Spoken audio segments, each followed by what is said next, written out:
Hey everyone, welcome back to Vanduul Theories.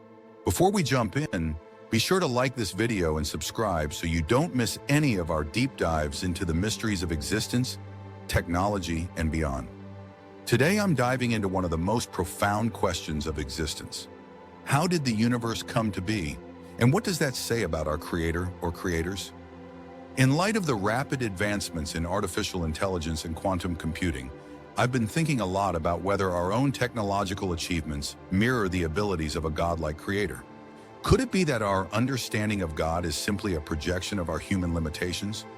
And if our destiny is somehow already coded by a cosmic programmer, what does that say about free will?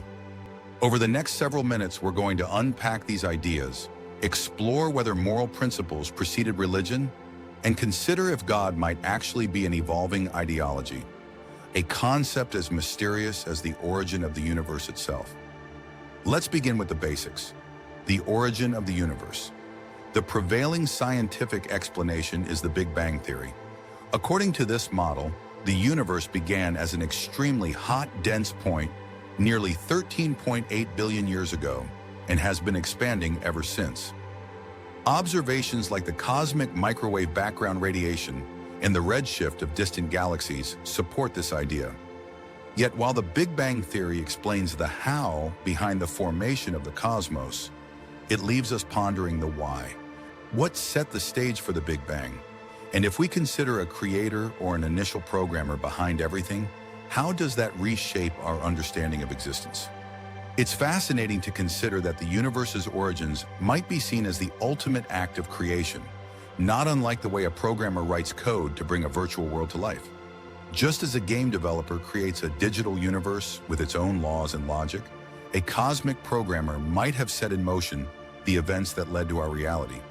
But if that's the case, what does it mean for us when we examine our lives through the lens of technology and determinism? Imagine a future where humans have developed artificial intelligence and quantum computing systems with capabilities that almost seem like magic.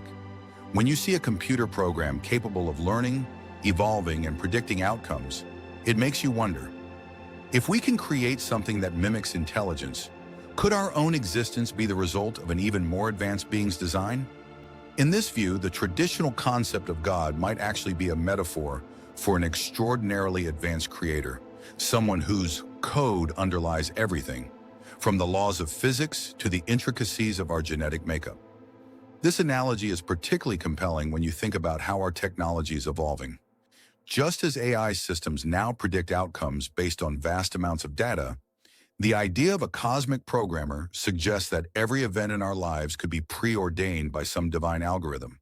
And if that's true, then what does it mean for our ability to choose and to grow? Is free will merely an illusion, much like the apparent choices in a well-designed video game, where every decision was programmed long before the game began? This leads us into one of the deepest debates in both philosophy and theology: free will versus determinism. If there is a creator who already knows every outcome of our lives, can we truly say that we have free will? Let's say our lives are like a video game. The game's programmer has already written the code that determines every character's actions and every twist in the plot. In such a scenario, the idea of free will becomes questionable. If everything is pre-scripted, then how can we be held accountable for our actions? How do we justify the concepts of heaven, hell, reward, and punishment if every event is part of a predetermined plan?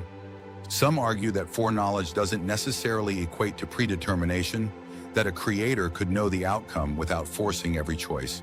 However, if every decision we make is already written in the cosmic code, then the very idea of moral responsibility is thrown into doubt. I recently had a conversation with friends who challenged me on this point. They asked, "What stops you from committing a crime if everything is predetermined?" My response was simple: even if you commit a crime, it's part of the program that the creator already set in motion. The idea of free will, then, might be nothing more than a comforting illusion, a way for us to feel in control of our destinies, even if the ultimate outcome is already known. But let's take that a step further.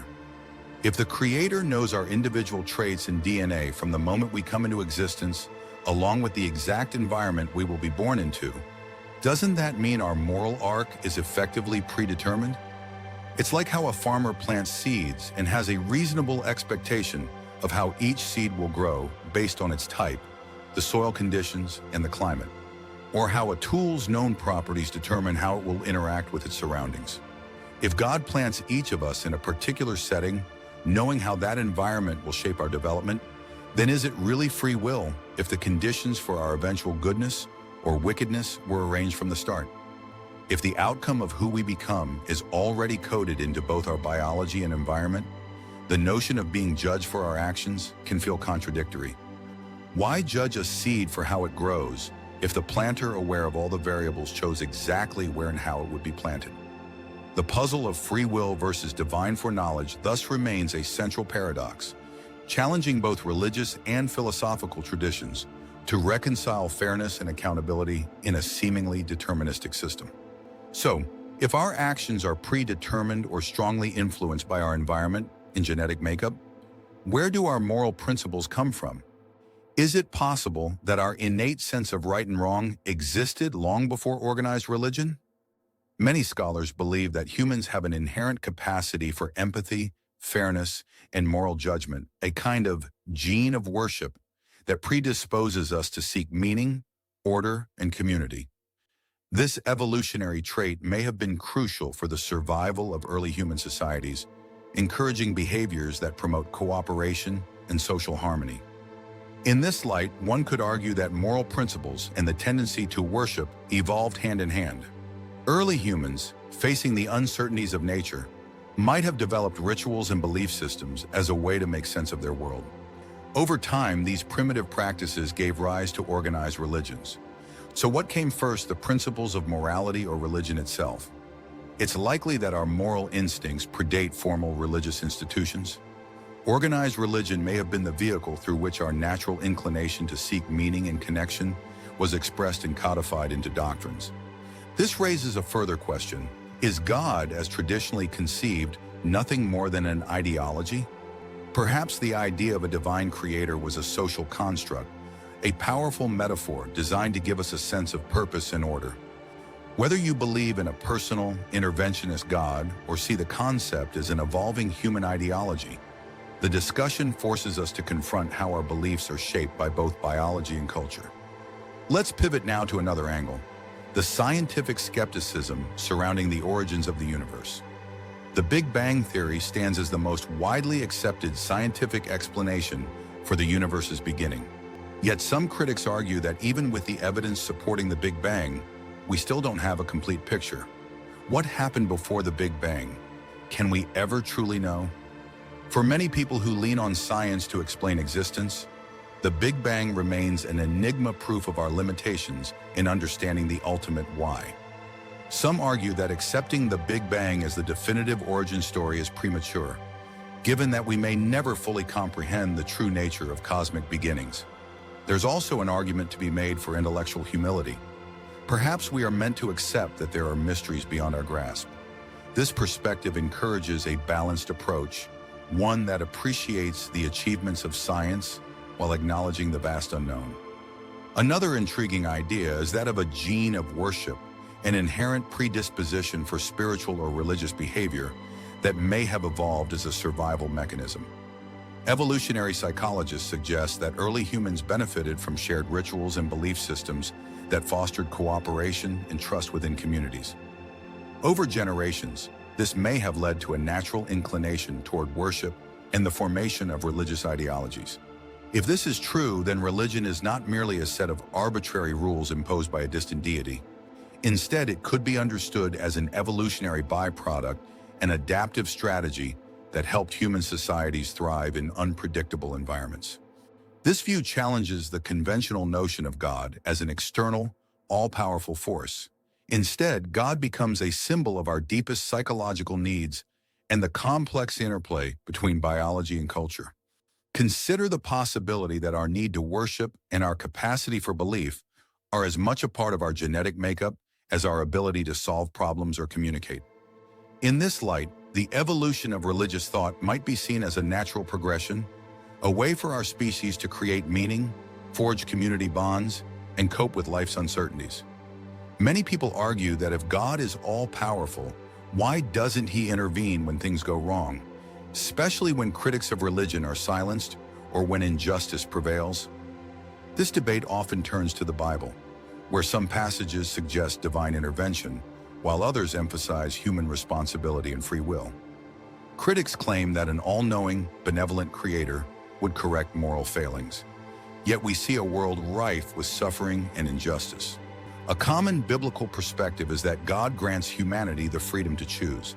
For example, many passages stress that humans are responsible for their actions. This idea supports the notion of non-interference. God sets the initial parameters but allows us to follow our own paths, for better or worse. However, if our lives are predetermined, as if we're following a script, then the notion of free will becomes ambiguous. In a predetermined system, does divine non-interference really offer us the freedom we think we have? Or is it merely another part of the cosmic design? This line of questioning forces us to reflect on the nature of divine justice and the morality embedded in religious teachings. If our actions are preordained, then divine judgment might be seen as somewhat arbitrary. How can one be held accountable for choices that were, in effect, already made by the Creator's design? This paradox is at the heart of many debates between traditional believers and modern skeptics.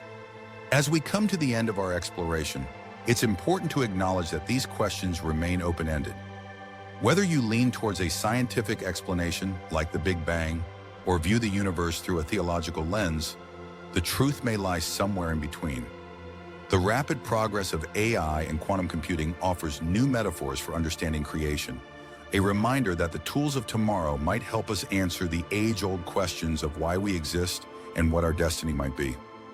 In reconciling these perspectives, one must remain open to uncertainty. Our current knowledge is incomplete, and that's not necessarily a weakness. It's an invitation to keep exploring. Perhaps the real beauty of these questions lies in their ability to inspire continual inquiry and reflection. Whether you find solace in the idea of a benevolent cosmic programmer or see the universe as an intricate interplay of chance and necessity, the journey toward understanding is as important as any destination. Ultimately, whether you believe in a predetermined cosmic design or in the power of human free will, these discussions compel us to examine our place in the universe. They force us to ask, are we merely characters in a pre-written script, or do we have the capacity to break free and shape our own destiny? And perhaps most importantly, do we create our own meaning in a chaotic universe, or is meaning something bestowed upon us by forces beyond our control? Thank you for joining me on this journey through some of the most challenging and intriguing questions of our time. I invite you to share your thoughts and experiences in the comments below. Let's continue this conversation together. And as always, don't forget to like, share, and subscribe if you found this discussion thought-provoking. Until next time, keep questioning, keep exploring, and remember that sometimes the mystery is what makes life so beautifully complex.